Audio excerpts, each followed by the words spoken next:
Hello and welcome to this video on beliefs in society, science, religion and ideology. Firstly, a few key concepts to make sure we're all on the same page.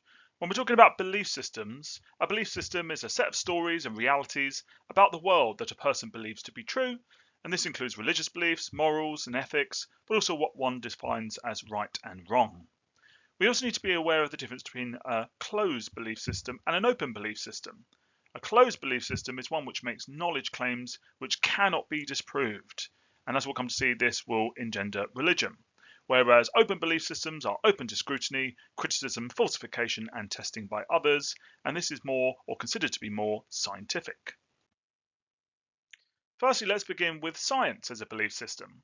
Today, many people have lots of faith in science because of its achievements. One example could be how medicine has revolutionized itself over the last 150 years or so, and we have now eradicated many once fatal diseases as a result of science. Also, many basic features of our lives today are made easier through science and technology, such as communication through smartphones. Science has changed economic productivity and raised our standard of living pretty much across the globe, but in particular for those in the West. However, more recently, our faith in science has started to fail because it has caused many manufactured or man-made problems, such as pollution, global warming, weapons of mass destruction, or more recently, we can think about pandemics. However, the cognitive power of science is its ability to explain, predict, and control the world in a way that non-scientific or pre-scientific belief systems simply could not do. We often turn to science to predict what's going to happen next. Science is generally considered an open belief system because scientists' theories are open to scrutiny, criticism, and testing by others, and this connects to the work of Karl Popper. The basis of science is on falsification, actively going out of our way to disprove some of the hypotheses of science rather than seeking to verify them. Through doing this, whenever we prove something wrong in science, we can replace it with a new idea or new hypothesis, and so the discipline grows. In this sense, science is cumulative. Nothing in science is sacred. Nothing is considered an absolute truth. Everything can be questioned, criticised and tested, and perhaps shown to be false, even the ideas that are put forward by famous scientists throughout history. Merton argues that the first people to support scientific thinking were actually religious people, in particular the Puritans, which is a form of Protestant Christianity similar to Calvinism. This denomination of Christianity called for an industrious attitude through the belief that through studying nature, this allows us to appreciate God's work even more. And so there was actually an encouragement to experiment in the world, in this world that God had created.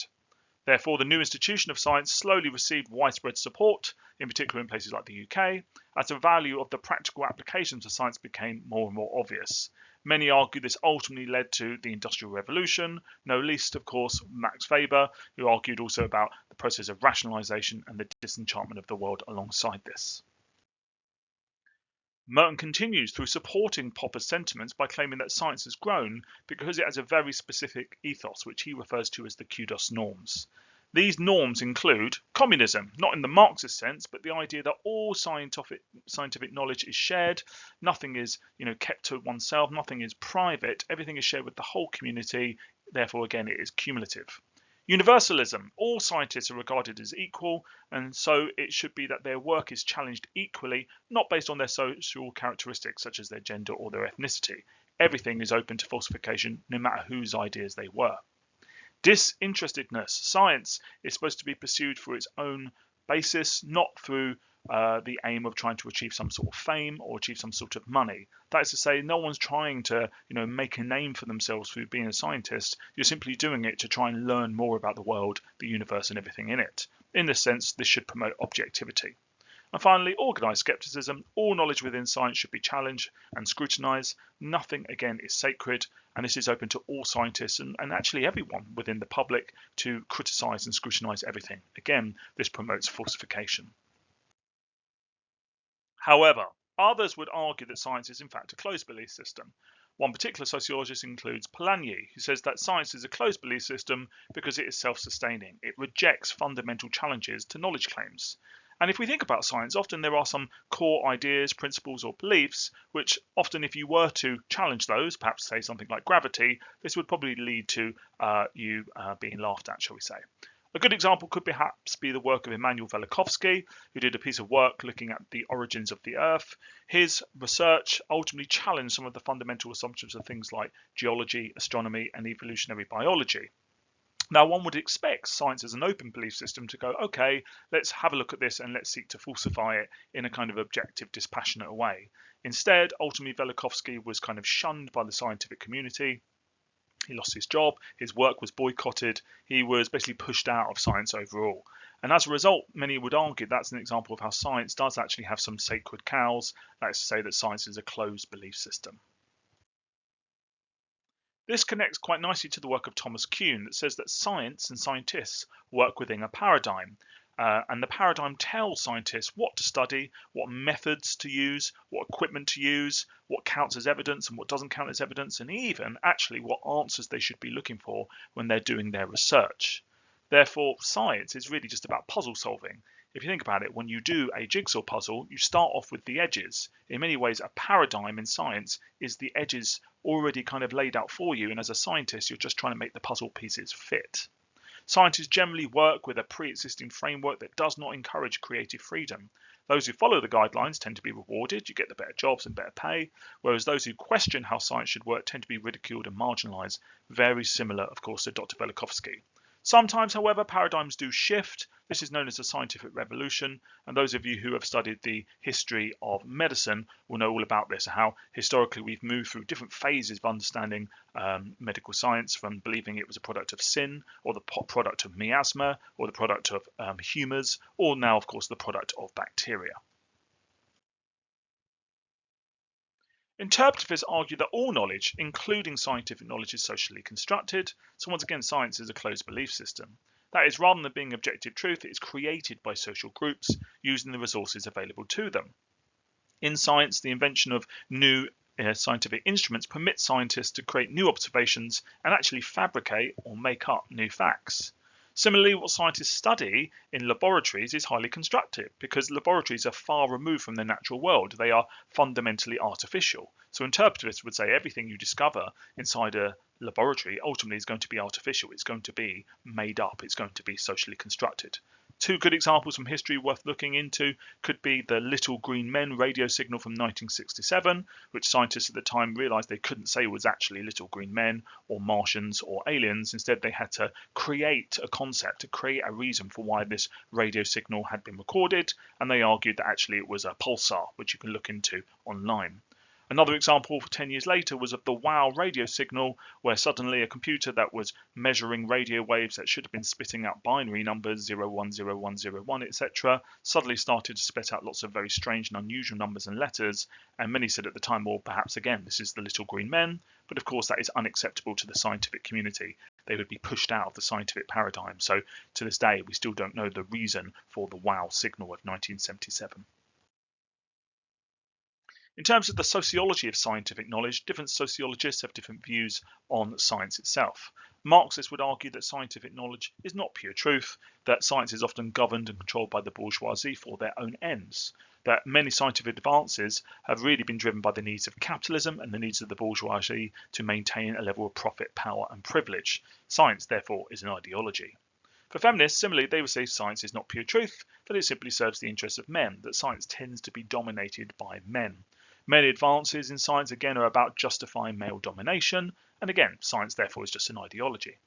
Postmodernists, similarly, but slightly different, say that all knowledge claims, of course, are simply meta-narratives, big stories made up by someone, and that does not necessarily mean they are the truth, and science, again, is a meta-narrative. That does not mean it is the truth. Instead, science is often just a discourse or a way of thinking that is used to dominate people, and that chimes quite nicely with the work of Marxists and feminists. Next, we need to consider religion as a belief system. But in order to understand this, a quick reminder of the different ways we can define religion. There are many different definitions, but there are two main ones we focus on AQA A-level sociology, the functional and the substantive. The functional definition is perhaps the more complex definition. It looks at the social or psychological functions that religion performs for individuals in society. Durkheim in particular would say, does it look like a religion? Does it behave like a religion? Is it performing the functions a religion would perform? And if so, it is a religion. What's good about this is it's very inclusive. It includes a whole wide range of beliefs, including non-Western beliefs and religions such as Buddhism. However, the problem becomes you end up casting the net of this definition so wide that you can start to hoover up things that aren't actually religions at all, for example, football. The substantive definition is perhaps the simpler definition and probably is also the definition of the average person in the street. It focuses on the content or substance of religious belief. Effectively, it's the idea that do you believe in a God? If there's a God or there's something supernatural, a force, an energy, a jinn, etc., then ultimately Weber would say it's religion. If there's no God, then it's not a religion. This is a more exclusive definition that at the very least gives us a very clear line between what is religion and what is not. But the problem becomes that it leaves no room for beliefs and practices that perform similar functions to religion that don't believe in a God, but also has a Western bias, because suddenly religions like Buddhism, that doesn't believe in God in the kind of Western sense, but rather believes that all things and everything is God, suddenly slips through the cracks and isn't considered a religion. So it's good to have two different definitions and to understand them both. Many would argue that religion is a closed belief system. This is because religion claims to have special, perfect knowledge of the absolute truth. Its knowledge is literally sacred, and religious organisations claim to hold it on God's divine authority. Many religions claim a monopoly on the truth. They do not tolerate challenge from their rivals or even their own believers. And beliefs can be very conservative, very inflexible, and very resistant to social change. So for those who are religious, their religious knowledge does not change no matter what happens or how the world or events kind of plan out, because ultimately they've already got the truth and there's no need to kind of question that. A good example could be to think about religious fundamentalists who claim that their holy text is the absolute truth because God gave it to them, so there's no need to change it or question it. A great example of religion as a closed belief system comes from the Central African Republic and a particular group known as the Zande. Now, this group has been studied many times, but in particular very famously by the work of Evans-Pritchard and more recently by the work of Margaret Buckner. The Zande do not believe in misfortune. They do not believe in randomness. They believe that everything that happens for a reason and has a natural cause. So even when a bad thing happens, they explain that random or bad thing through witchcraft. What would then happen if you feel that you are the victim of this witchcraft is a magical ritual would be performed by a witch doctor to determine who the witch is. You would then be able to go to the witch and say, I think your magic has come out and has harmed me. Please can you tell me what it is I've done that's upset you, that's caused this to happen, so we can try and work a way through this.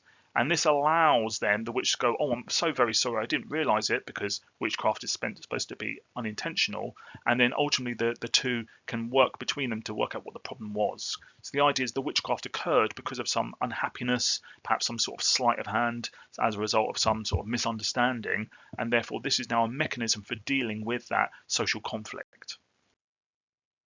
So the key functions that this is performing here is that it's allowing people to clear the air and prevent grudges.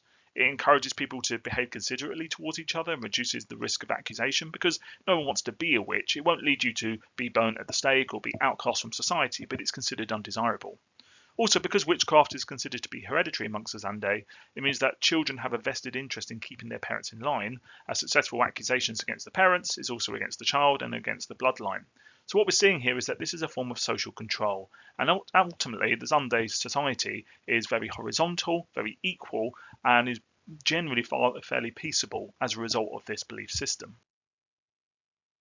What we're seeing, however, is that it's a closed belief system. Why? Because it cannot be overturned by evidence. If the witchcraft continues after you've accused someone of being a witch, it simply means that you didn't find the right witch, that there's someone else that you've upset, someone else that you've slighted, that you need to go and kind of make up with. If the witchcraft stops, the Zande believe, well, hey, we found the witch, and that's the end of the matter. So it's a win-win situation. The Zande are trapped in their own belief system because whether you find the witch or don't find the witch, you still win, or rather witchcraft wins. There's no way of kind of falsifying the system. Polanyi argues that in order to protect themselves from challenge, closed belief systems, like religion, tend to have specific tendencies. One argument is that they are very circular. Each idea within the belief system is explained in terms of another idea, and in terms of another idea, and in terms of another idea, until before you know it, you're back to the beginning. So they are circular arguments. Subsidiary explanations. Closed belief systems often have get out of jail free cards or get out clauses. In Christianity, for example, often there's the idea that God works in mysterious ways, which is used to explain, horrible events or personal misfortunes. And finally, denial of legitimacy, simply turning around to anyone who questions you and saying, who the hell are you? What do you know? You don't have the answers. And so by kind of discrediting your critics, ultimately you are impervious to challenge and falsification. Finally, we need to consider ideology. A basic definition of ideology is that it is a worldview or set of ideas and values. Once again, we can simply say it's a belief system. However, the term is widely used in sociology and has taken on a generally negative set of connotations. It's often considered to be distorted, false, or mistaken ideas around the world, or a set of ideas that conceal the interests of a particular group or people who are in power, or a set of ideas that prevent social change by misleading people about the reality of the situation they are living in, or a self-sustaining belief system that is irrational and closed to criticism. So today, generally the word ideology leaves a nasty taste in the mouth. In terms of the Marxist perspective of ideology, they would argue that it's in the workers' interest to overthrow capitalism through a socialist revolution, because this will mean they will no longer be exploited and can create a class of society in which the means of production are collectively owned, aka communism. And this is the Marxist ideology. What prevents that, however, is ruling class ideology. That is to say, institutions such as education, the media and religion control the production of ideas, and this disguises the inequality of capitalism. For as long as the bourgeoisie control these institutions and can promote ruling class ideology, this keeps workers in false class consciousness, preventing them from realising their own power. If, however, the workers can form class consciousness, if they can become aware of their exploitation as wage slaves, they may begin to foment, come together and consider revolution. What prevents that, however, again, is ruling class ideologies. Things such as believing that we are inherently selfish, and that it's human nature to want more for yourself, or that people who are poor, it's their own fault because they're unintelligent or lazy, or that the people who are poor, if they come from an ethnic minority background, it's because they're somehow inferior. And these ideologies within ruling class ideology is what prevents revolution, according to Marxists. For neo-Marxists such as Gramsci, they chart a slightly different course. Similarly, they would say that what gives the bourgeoisie their power in a capitalist society is hegemony or hegemony. That is, they control the production of ideas who are controlling certain institutions in society. If, however, the workers can create their own organic intellectuals, these are workers who have their own ideas around anti-capitalism, and they can infiltrate the various different institutions of society, such as the media, religion, and so on, then they can bring those institutions over to the side of the workers in the form of a counter-hegemony, and they can challenge the hegemony of the ruling classes. Ultimately, Gramsci had a slightly different view from Marx in terms of workers. He did not believe they lived in full class consciousness. He believed that they believed or lived in a dual consciousness, that the workers were very aware of their situation under capitalism and very aware that they were being exploited, but did not always feel they could do anything about it because the bourgeoisie were in control of the production of ideas, and the bourgeoisie also controlled things like the military and the police and could use the iron fist as much as the velvet glove. And so the workers sort of saw both sides of the coin, as it were. They had a dual consciousness. Slightly different is to consider nationalism, which is a form of ideology. Nationalism believes that nations are real, distinctive communities, each with their own unique characteristics and long shared history. Nationalism says that every nation state should be self-governing. Nationalism believes that national loyalty and identity should come before all others, such as class identity or loyalty, or even religion. Interestingly, Anderson says that a nation is only an imagined community that can bind millions of strangers together and create a sense of common purpose, even though they never met each other. So if we take the UK, for example, we have a huge population of many tens of millions of people, and for most of those people, we will never meet them. And yet we may often feel a sense of Britishness and connection with those people, a kind of collective solidarity, as a result of this idea, this imagined idea of Britain that binds us all together. Gellner says that nationalism is a feature of modern societies because pre-industrial societies were held together by more face-to-face relationships on a kind of feudal basis. Every kind of peasant knew who the lord of the manor was and had a relationship with them, a subservient one. As a result of industrialization and the creation of large impersonal societies, suddenly there needed to be a new way of allowing people to communicate and feel connected to each other. And this led to the creation of the nation state and the creation of nationalism. Through the use of things like mass state education, it's possible to impose a single standard national culture and language on every member of society. Perhaps in the UK we can think about British values and the national curriculum there. Gellner takes the view that nationalism is generally used by elites to motivate the population to endure hardships, in particular in terms of the times of war. There are different views on nationalism. Functionalists will generally take a more positive view and say that it's a form of civil religion that binds people together, that it helps to prevent conflict and enemy, that it helps to kind of keep us connected under a single value consensus umbrella. And again, education is very useful for that, socializing people into those shared norms, values, rituals, and symbols. Marxists would generally say that nationalism is a tool to promote false class consciousness, to divide the workers against each other, especially on an international basis, that it encourages workers to believe they have more in common with the bourgeoisie of their own country than the workers of other capitalist countries, that this is simply a form of divide and rule. Feminists would say that there's only one set of ideas, values, and beliefs in society, and those are patriarchal ideology, that it's all about promoting the needs and interests of men. Whether we see in the world of science how this has been used, or religion how this has been used, for example, blocking women from positions of power in both institutions, or seeing women as weak or less intelligent or impure. Beliefs about gender serve to advantage males, whether it be about this idea that men are somehow superior, stronger, more logical, have bigger brains and should therefore be the breadwinner. All of this is about demonizing women and keeping them in a position of subservience. Or whether it's about ideas reinforcing women in terms of their role in the household and their role in the family. In particular, the creation of the concept of women as the primary caregiver very much chains women to their children and keeps them kind of in the home. Even the concept of maternal deprivation, something which is considered to be scientific, very much therefore leads women to believe that somehow the onus is on them to be the primary caregiver of children. And in this sense, you could say that children are the greatest slavers of women. A slightly different angle is the work of Gellner Mannheim, who claims that all worldviews or ideologies are the product of intellectuals who cannot relate to the everyday individual, so their ideas reflect their own personal interests. And what Mannheim's showing us here is that effectively all ideology is problematic. Mannheim states there are two types of worldview: ideological thought, which is about trying to maintain and justify tradition and society as it is, and generally this is about promoting the interests of the powerful in society, or utopian thought, which is about trying to promote social change, and generally this represents the interest of the powerless who want to maybe challenge authority, such as Marxists and feminists. Mannheim argues that we actually need to detach subjectivity, our personal experiences, from these worldviews and create an objective worldview, an objective ideology that every individual can subscribe to, no matter their position in society, and relate to. Such knowledge would be free, actually, of ideology and can only be produced by free-floating intellectuals unattached to any particular value position. And he calls these groups the free-floating intelligentsia. So for Mannheim, our society really needs to be ruled or run by individuals who are not connected to either ideological or utopian thought, but are kind of above the fray, completely objective and coming up with the ideas that are for the betterment of all.